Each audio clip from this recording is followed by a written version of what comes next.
when you were in the service, you had the nickname the Reaper.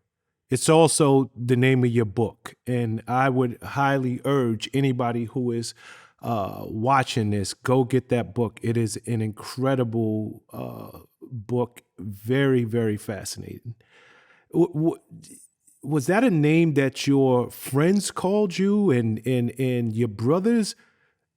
And did your enemies know that there was somebody out there that was as deadly as you called the Reaper? And if he's anywhere in the vicinity, I need to get out. Yeah, so I got the name like midway through that deployment. One of the assaulters, we grew up in battalion together. He came up with that name. He was asking, he's like, dude, he actually became a sniper after that deployment because of my deployment. He's like, man, you're like the angel of death, like the Grim Reaper. And my spotter, he's an older guy, he referred to Blue Oyster Cult, that don't fear the Reaper. And that's where it all sparked off from. The Reaper is where that, came from. Started off with an assaulter. My spotter was in the Blue Oyster Cult. And it's like, no, don't fear the Reaper. That's the Reaper. That's where it started. The enemy never knew. I think the closest they ever came to finding anything out, which they wouldn't have, it was pretty secretive stuff we were doing. And only thing that I can say that I guess they knew something, I killed 6 Taliban, they were leaders of that region in Helmand province. And they ended up fleeing into Pakistan, the rest of the bad guys, if you want to call them that. And they didn't come back out for 2 or 3 weeks. We didn't do anything. There was no missions to be done. They stopped using cell phones, radios, and all that. They went off into Pakistan.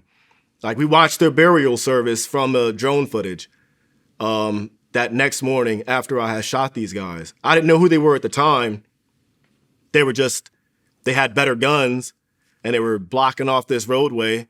And I was asked for permission to shoot. They were armed, doing bad stuff, plotting, and I picked them off one by one. Yeah. To the last guy. The last guy knew it was coming because he stopped and squatted.